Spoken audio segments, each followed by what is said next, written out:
Oke, kita lanjutkan pengujian kuat geser tanah yang ketiga, yaitu dengan uji kuat tekan bebas atau unconfined compression strength test.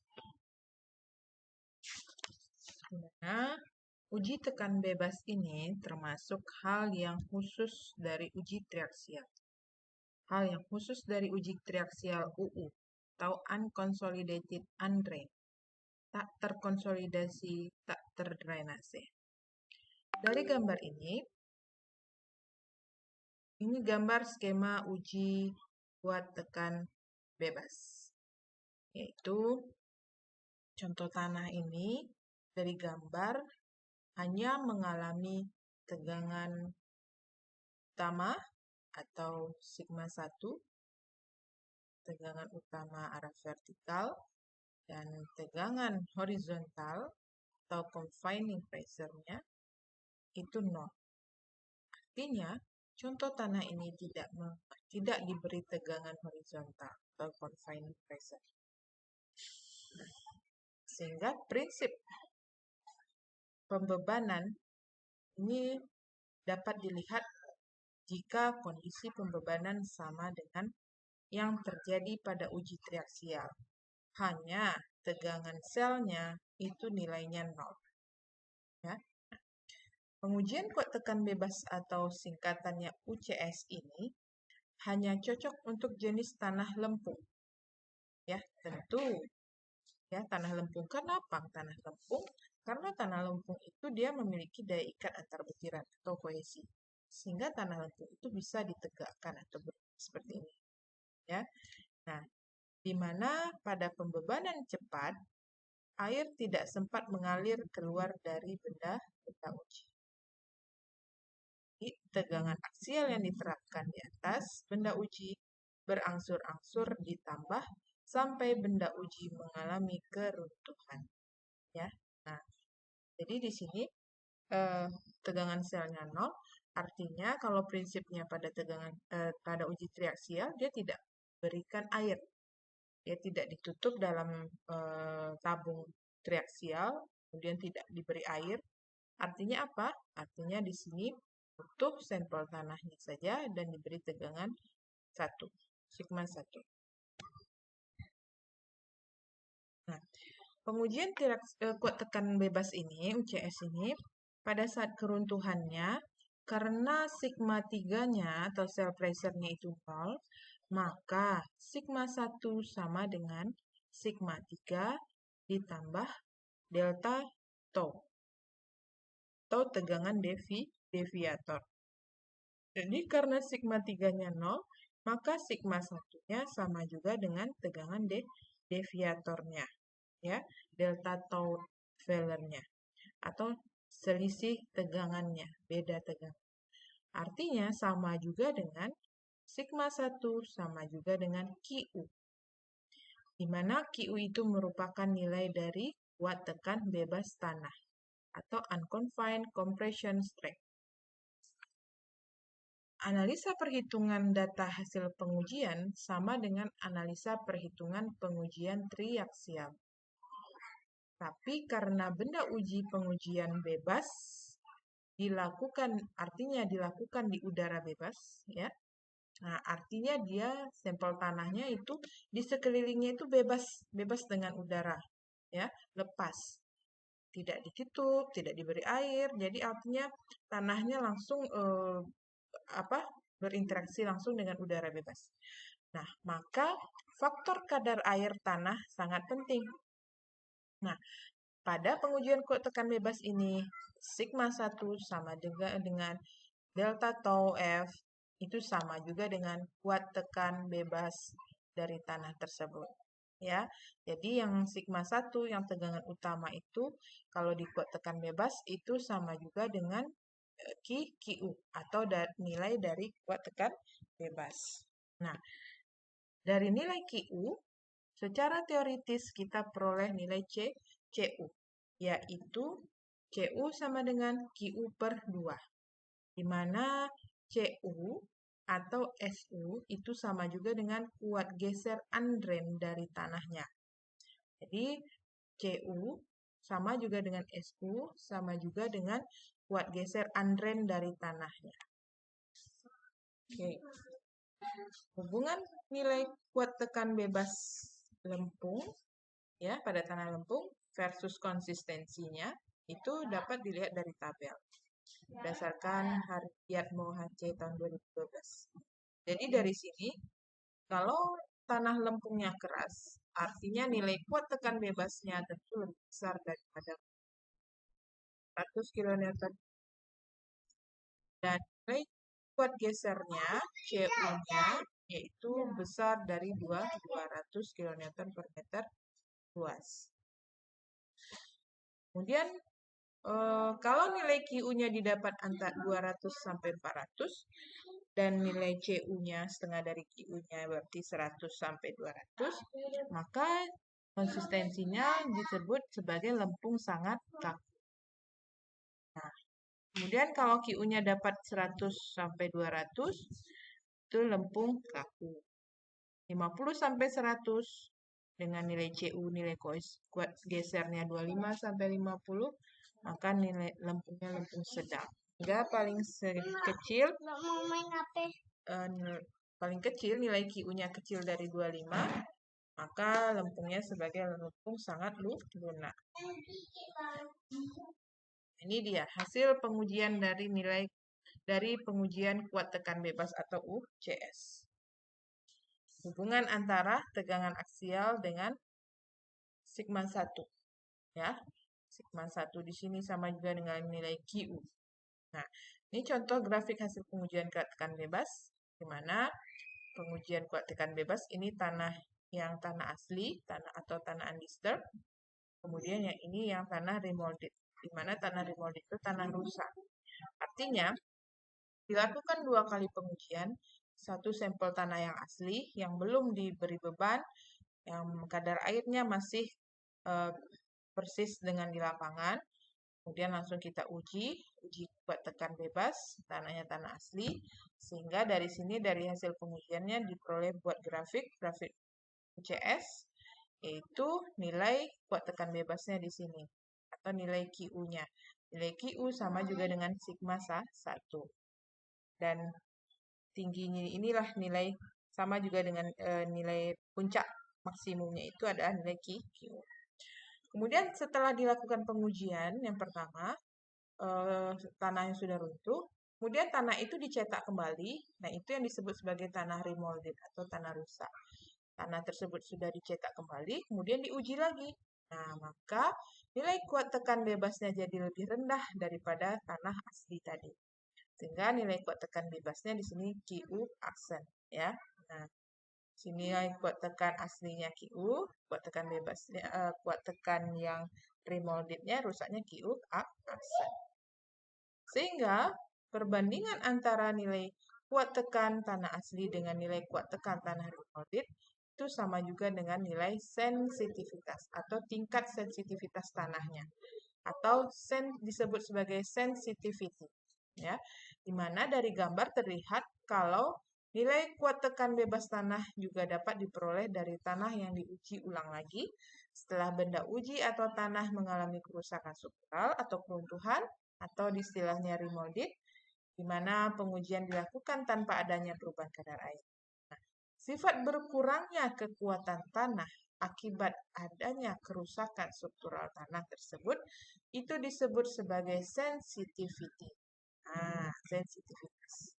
Atau saya ulangi, sensitivity ini adalah sifat berkurangnya kekuatan tanah akibat adanya kerusakan struktural tanah.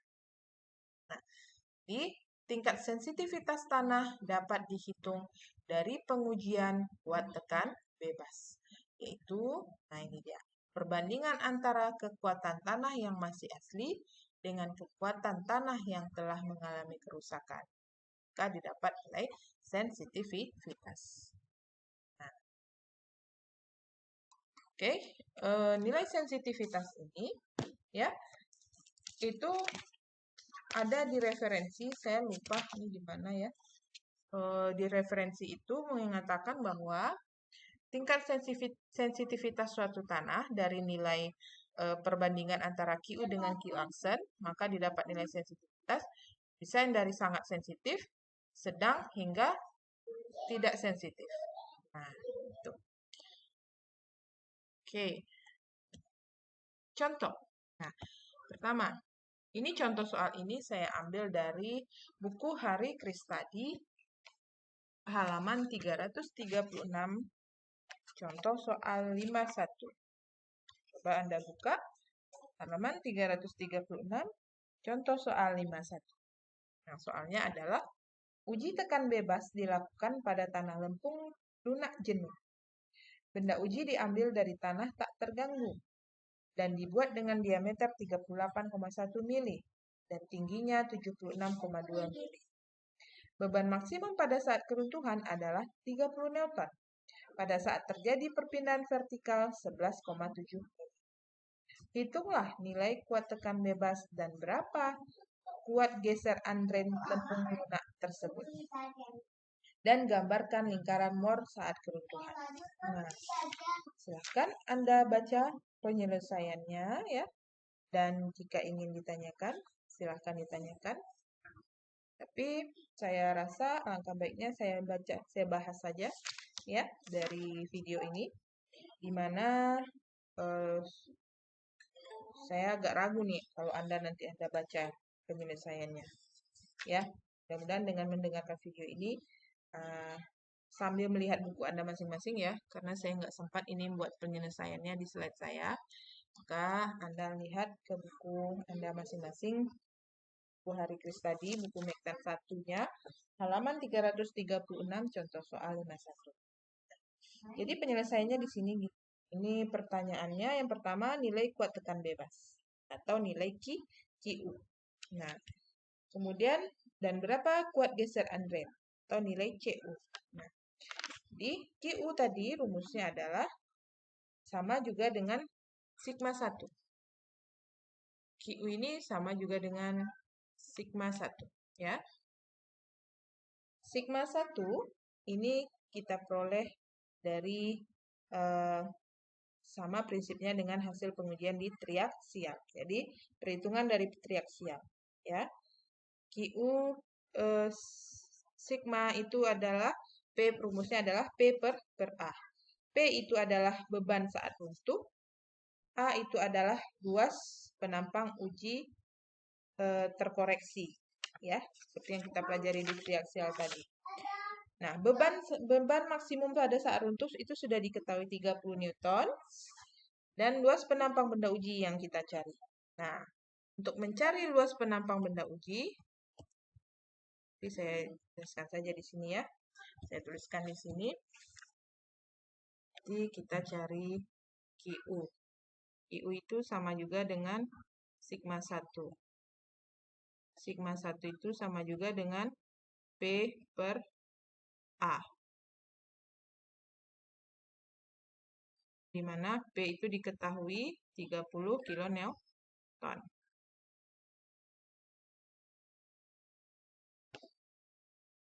Nah, tinggal dicari luas penampang luas benda uji terkoreksi. Kita cari A-nya.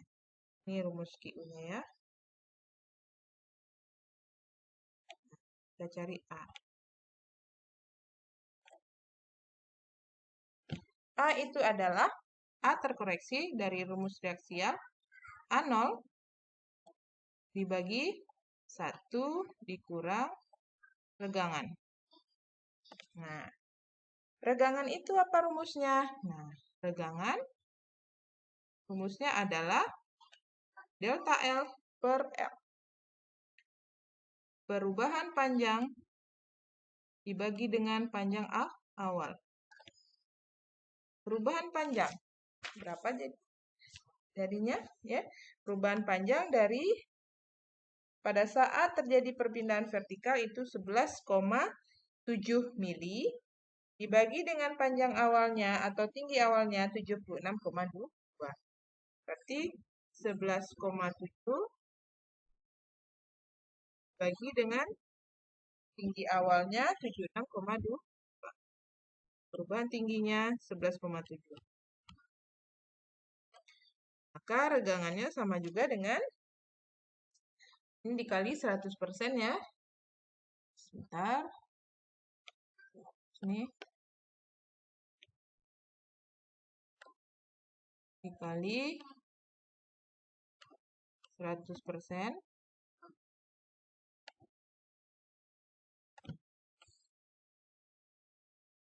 Maka regangannya sama juga dengan 0,0019.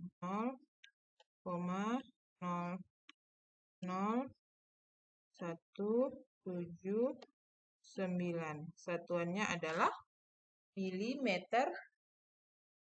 Ya, tapi dalam regangan dah satuannya luas penampangnya regangannya ini 15,3%. Sorry, salah lihat saya di ini adalah 15,3%. Atau sama juga dengan 0,153. Itu 53. Nah, regangan masukkan ke sini. Ya, masukkan ke sini. Nah, luas penampang benda uji awalnya.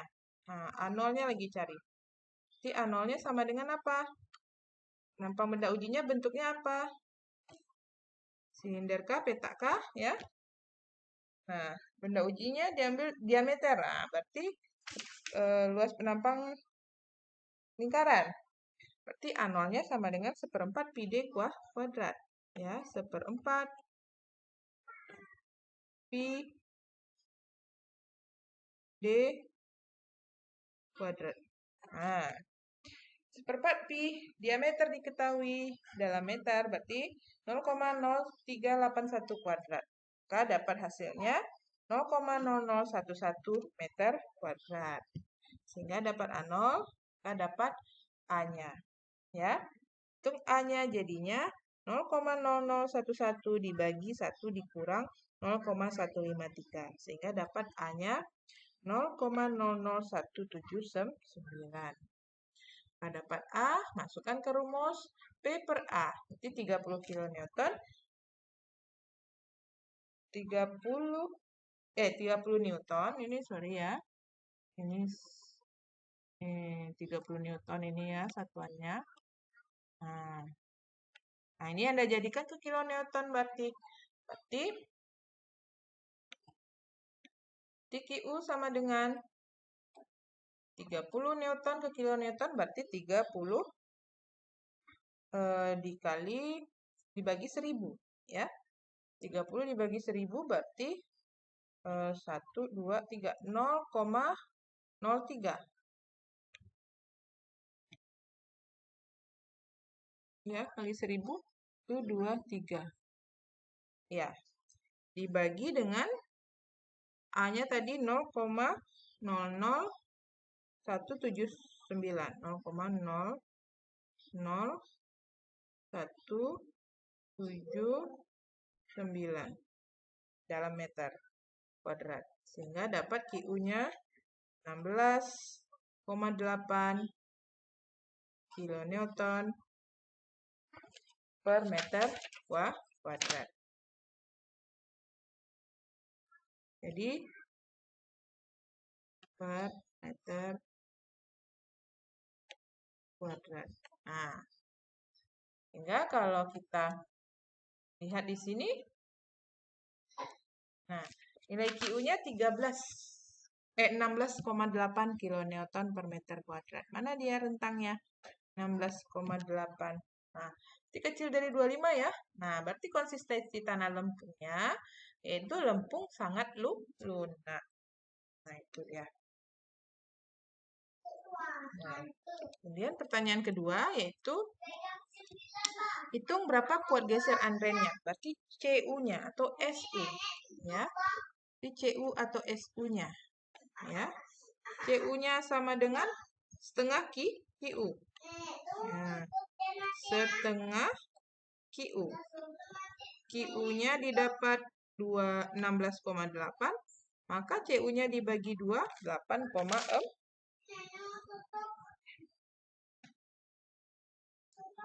Sorry, kita kembali ke buku. Perhatikan bila QU dihitung berdasarkan tampang benda uji awal, maka akan diperoleh kalau benda uji awalnya 0,0011.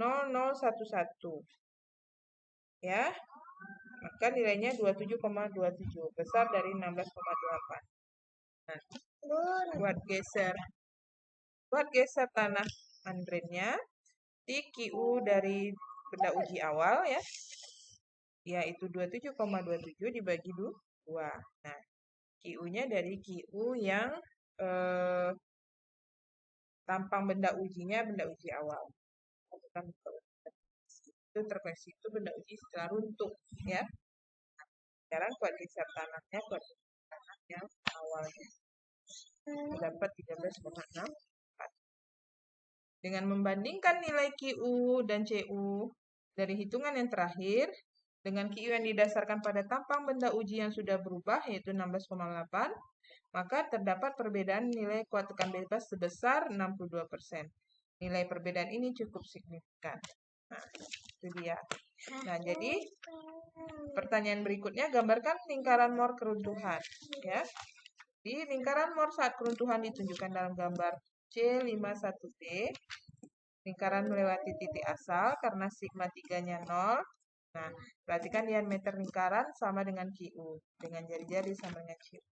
Nah, kita lihat, perhatikan gambar ya, gambar C51 yang B. Karena sigma 3-nya sama dengan 0, buat lingkarannya di sigma 3-nya 0, sigma 1-nya sama dengan QU yang terkoreksi, yaitu saat keruntuhan 16,8. Nah, maka lingkarannya dapat, kemudian Pi-nya mendatar ya, berarti Pi-nya 0, dan CU-nya didapat 8,4. Nah, itu dia. Kalau dari grafik lingkaran Mohr, maka didapat nilai C-nya 8,4. Oke, itu dia. Oke, kita lanjut. Ujian kuat geser tanah yang keempat, yaitu uji geser tanah di lapangan, ya, dari uji geser kipas atau fan shear test, ya. Pengujian ini dapat digunakan untuk menentukan kuat geser andren baik di laboratorium maupun di lapangan pada lempung jenuh yang tidak retak. Ya. Nah, pengujian ini sangat cocok untuk lempung lunak yang kuat gesernya mungkin berubah oleh penanganan pada waktu pengambilan contoh benda uji. Alat pengujian terdiri dari kipas yang terbuat dari baja anti karat. Ini dia, terlihat di gambar. Ini kipas, ya. Alat ujinya, alat uji fan shear yang terdiri dari kipas. Kipas ini terbuat dari baja anti karat dengan terdiri dari 4 plat, 1, 2, 3, 4. 4 plat yang saling tegak lurus satu sama lain. Nah, terletak pada ujung dari batang atau ujung dari tongkat bajanya. Ini ujungnya berarti. Dengan diameter platnya ini D. Dan tinggi plat kipasnya, kipas bajanya itu H. Dan di sini dari plat ini seperti kipas deh ya, ini akan diputar. Ada jadi timbul torsi. Batang bajanya diputar. Jadi prosedur pengujiannya, 1. Kipas dan batangnya ditekan di dalam tanah lempung di bawah dasar dari lubang bor pada kedalaman paling sedikit 3 kali diameter lubang bor. Misal lubang bornya berapa ke diameternya. Misalnya lubang bor diameter 10 cm. Ya. Kemudian dibor kedalaman dari pengeborannya 3 kali dari 10 cm. Berarti 30 cm paling sedikit ya minimal dilakukan pengujian fan shear ini. Ya. Nah, jadi batang ini sama batang baja ini sama kipas ini ditekan ke dalam tanah yang sedalam 30 cm tadi dari lubang bor ya, itu ditekan kemudian diputar.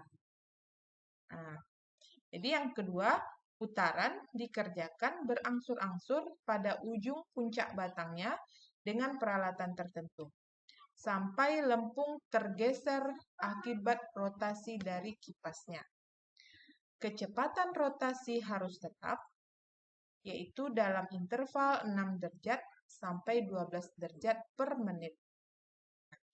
Setelah itu, kemudian catat hubungan antara tenaga puntiran dan rotasi. Kuat geser biasanya ditentukan pada interval kedalaman yang dianggap penting. Ya. Jadi, si kipas alat Fancier ini, kipas ini ya ujungnya kan kipas baja ini ditekan, kemudian diputar. Nah, jadi setelah diputar,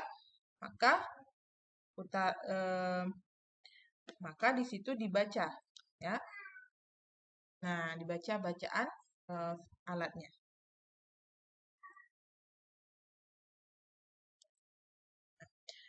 Pada umumnya, kekuatan geser andren dari tanah sangat bervariasi di lapangan dengan kedalaman tanahnya, ya. Nah, jadi nilai kuat geser, ya, nilai kuat geser di lapangan itu bervariasi dari kedalaman titik A ke dengan titik B itu bervariasi, itu nilainya berbeda-beda. Nah, karena itu Fancier sangat berguna. Ujian Fancier ini sangat. Nah, dalam waktu singkat dapat ditentukan pola perubahan kuat gesernya atau CU tanahnya menurut kedalaman. Tetapi, bila deposit tanah untuk lempung pada tempat tertentu kurang lebih seragam sifatnya, dari pengujian uji triaksial, kondisi unconsolidated undrained pada sampel tanah asli dapat diperkirakan parameter-parameter tanah untuk perencanaan. Nah, harga kekuatan geser tanah kondisi undrained yang didapat dengan alat Fancier juga tergantung pada kecepatan pemutaran momen torsinya atau T-nya. Sehingga menurut Jerome tahun 1974 membuktikan bahwa bila harga plastisitas tanah relatif tinggi, harga CU yang didapat dari uji geser Fancier mungkin dapat terlalu besar dari yang sebenarnya, sehingga tidak aman untuk dipakai dalam perencanaan fondasi. Untuk alasan ini, Jerome mengusulkan koreksi nilai CU-nya. Jadi nilai parameter kuat geser undrained-nya, CU desainnya, itu sama dengan CU pembacaan dari alat Fancier dikalikan dengan faktor koreksi atau lambda, di mana lambda itu nilainya 1,7 sampai 0,54 dikali log indeks plastisitas, log IP-nya, atau diperoleh dari grafik IP versus lambda alfa, Jerome tahun 1972, buku Hari Kristadi Mektan 1 halaman 342. Nah, jadi dari halaman 342 untuk mendapatkan nilai alfanya ya, itu dari gambar 511. Berapa nilai indeks plastisitasnya? Tarik ke kurva, maka didapat nilai alfanya. Alfa itu dikalikan dengan CU dari lapangan, maka didapat nilai CU di desain. Nah, ini alfa ya, bukan lambda ya. Berarti ini lambda ini sama dengan alfa ini ya. Nah, ini lambda sama dengan alfa. Nah, di tahanan geser tanah dapat dihitung dengan persamaan SU sama dengan T dibagi P dikali setengah D kuadrat H ditambah 1/6 D pangkat 3. Jika hanya ujung bawah kipas yang menggeser tanah lempung, maka SU sama dengan T per P dikali setengah D kuadrat H ditambah 1/12 D pangkat 3. Mana SU sama juga dengan CU, yaitu nilai kohesi atau nilai kuat geser undrained. T itu adalah puntiran pada saat kegagalan, dan D itu adalah lebar seluruh kipas. H adalah tinggi kipas. Nah, itu dia untuk dari hasil pengujian Fancier untuk menghitung nilai tahanan geser. Untuk lebih jelasnya silahkan Anda kerjakan post-test mengenai Fancier dan UCS ini ya, kuat tekan bebas. Itu soal nomor 2 dan nomor 3. Oke, sekian penjelasan materi mengenai unconfined compressive strength dan Fancier. Lebih dan kurang saya mohon maaf. Billahi taufiq wal hidayah. Wassalamualaikum warahmatullahi wabarakatuh.